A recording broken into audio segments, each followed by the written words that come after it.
Oke, assalamualaikum warahmatullahi wabarakatuh. Alhamdulillah, wassalatu wassalamu ala rasulillah, wa ala alihi washabihi ajma'in amma ba'du. Hari ini kita mempelajari tentang kegiatan pembelajaran tentang rotasi dan revolusi bumi. Jadi di sini ada dua bahasan, ada tentang rotasi dan revolusi. Pertama, kita dari yang membedakan apa itu rotasi dan apa itu revolusi. Kalau rotasi itu adalah bumi berputar mengelilingi sumbunya selama 24 jam. Nah, kalau kalian tahu siklus harian 24 jam itu adalah bagian dari akibat rotasi bumi. Yang kedua adalah revolusi bumi. Revolusi bumi itu adalah istilahnya bumi mengelilingi pusat tata surya yaitu matahari selama 364 atau 365 hari. Makanya kita kalau tahun Masehi ada 364, sisa 365 gitu kan. Nah, itu. Nah, oke. Ini seperti ini bentuk rotasi bumi, ya kan? Nah, mungkin kalau kita lihat rotasi bumi itu berputar, ya kan, bumi mengelilingi sumbunya. Apakah kita bisa merasakan? Jawabannya ya tidak, karena percepatan rotasi bumi itu stabil. Jadi bumi itu mengelilinginya ya biasa aja gitu kan. Pokoknya ya nggak kerasa seperti itu. Nah, terus di dalam rotasi bumi itu juga kita juga tidak merasakannya karena kita lebih merasakan gaya gravitasi. Jadi gaya gravitasi itu yang menahan kaki-kaki kita supaya tidak terlempar keluar dari muka bumi. Makanya kita tidak merasakan adanya rotasi bumi, tapi kita hanya bisa merasakan dampak yang terjadi di sekeliling kita seperti adanya siang dan malam dan lain sebagainya. Nah, ini akibat perputaran bumi pada porosnya atau disebut dengan rotasi bumi. Yang pertama adalah terjadinya siang dan malam. Yang kedua adalah terjadi perbedaan waktu di berbagai tempat di permukaan bumi. Misalkan kalau di Jakarta jam 7, maka di Nusa Tenggara Barat itu jam 6. Kalau di Papua waktu WIT itu ada dia jam 7, jam 7, jam 6, dan jam 5. Nah, kayak gitu. Jadi kayak berbeda 1 jam seperti itu. Nah, di dalam bumi ini ada 20-an zona waktu ya, jadi tergantung setiap geografi satu negara dan juga kebijakannya. Ada yang negara yang seharusnya memiliki tiga zona waktu dijadikan satu, yaitu ada di Cina. Tapi ada negara yang mempunyai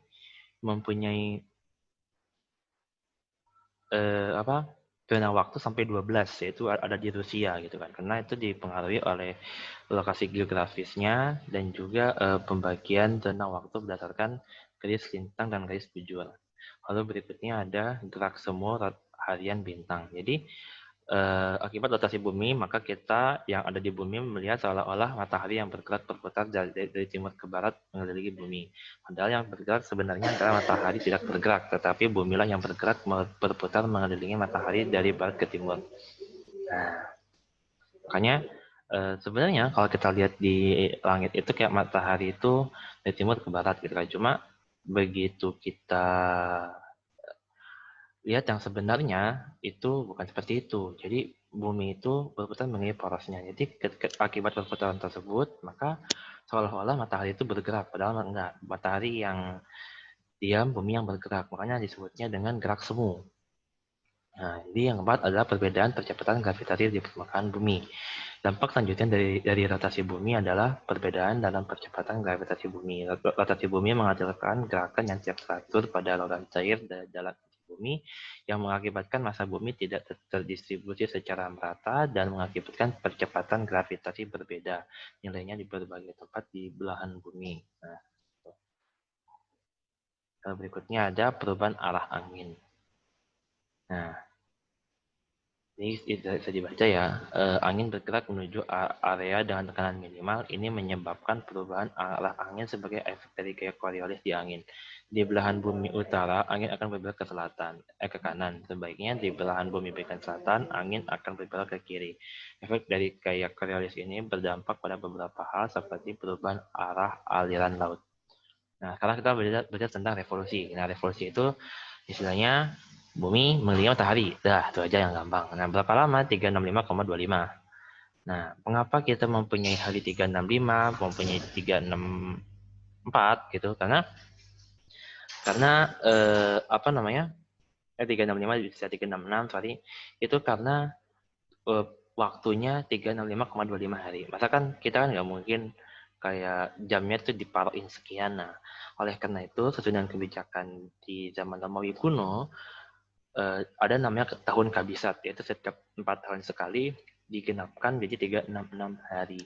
Seperti itu. Makanya setiap 4 bulan sekali, 4 tahun sekali, bulan Februari itu bakalan jadi 29 hari.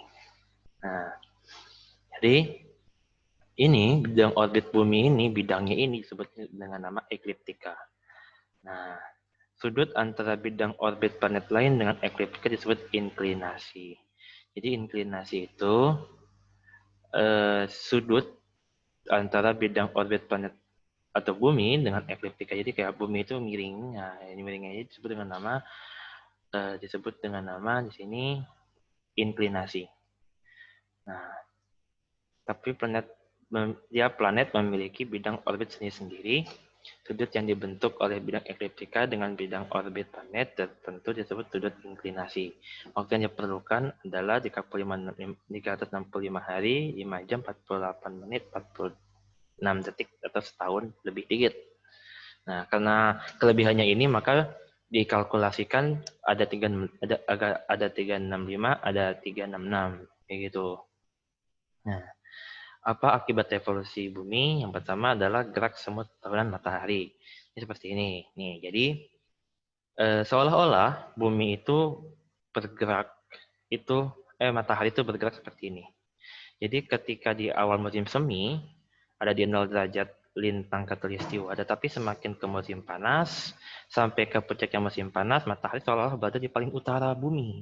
Padahal enggak, sebenarnya itu mataharinya diam, cuman buminya bergerak menuju matahari. Nah, akibat dari perputaran bumi ke matahari dan juga sudut inklinasi dan tadi ekliptikanya, makanya seolah-olah seperti ini. Nanti akan mengalami titik balik di tanggal 23 September, lalu ada lagi puncaknya di tanggal 22 Desember, lalu balik lagi di tanggal 21 Maret. Kayak gitu. Yang kedua, perubahan musim.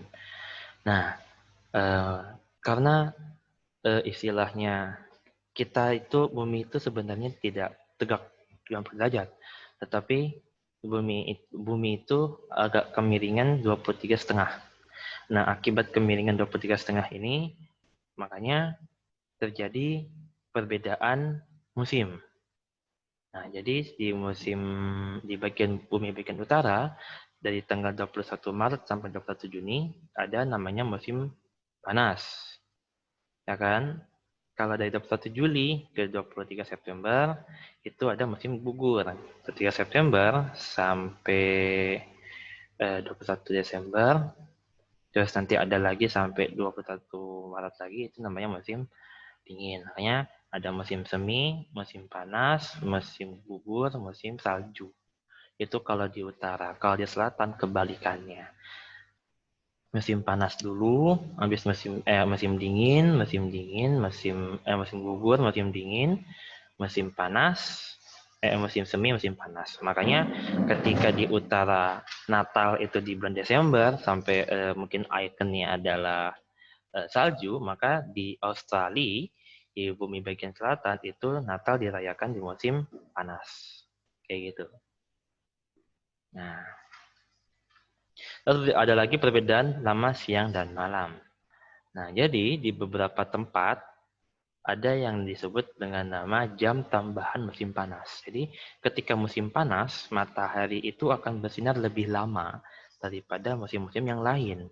Oleh karena itu, bisa jadi mereka itu mengalami siang itu misalkan dari jam 3 sampai jam 8 malam. Bahkan di beberapa tempat, bahkan sampai lebih dari 24 jam. Nah, coba di sini kita baca, ada daerah di sekitar kutub yang mengalami siang 24 jam, dan ada daerah di sekitar kutub yang mengalami malam 24 jam. Jadi seharian itu malam gitu. Siang terus nggak ada malamnya. Itu bukan karena mataharinya ngapa-ngapain, tapi karena memang tempatnya di utara, di ujung utara dan di ujung selatan, yang dimana matahari itu seperti ya mengelilingi bumi aja gitu, keliling dari utara ke selatan, padahal sebenarnya adalah dia buminya yang bergerak, tapi gaya yang diterima oleh bumi, diterima kita di bumi itu seperti itu. Terus ada lagi apa siang malamnya bisa dari jam 8 sampai jam 4 pagi kayak gitu. Nah, tapi di Indonesia, di negara-negara kota khatulistiwa, semua negara-negara khatulistiwa itu mengalami panjang malam dan siang yang pas, yaitu 12 jam, 12 jam. Nah, begitu pula ketika nanti di tanggal 23 September. Oke, ada lagi penampakan nasi bintang. Nah, jadi nasi bintang adalah susunan bintang-bintang yang tampak dari bumi membentuk pola-pola tertentu. Nah, jadi ketika bumi itu lagi di musim panas, kan rasi-rasinya di sini. Jadi itu kayak apa? Ketika bergerak ke arah yang lain, kayak seolah-olah kita kayak meninggalkan si rasi bintangnya ini, makanya kayak berganti-ganti kayak gitu loh. Nah, akibat perputaran revolusi bumi inilah, maka bintang-bintang itu seolah-olah berubah, tetapi sebenarnya tidak berubah, tapi memang buminya yang bergerak. Oleh karena revolusi matahari ini, maka nantinya manusia akan menghitungnya sebagai sebuah tahun. Nah, ini yang tadi saya bicarakan tentang tahun kabisat, ya. Ini tahun kabisat itu intinya tahun berangka 4. Tahun yang habis di angka 4. Kayak 84, 2000, 2016, terus 2020. Nah, kayak gitu-gitu, itu namanya tahun kabisat. Oke, itu aja pertanyaan materi kita pada hari ini. Semoga bermanfaat. Wassalamualaikum warahmatullahi wabarakatuh.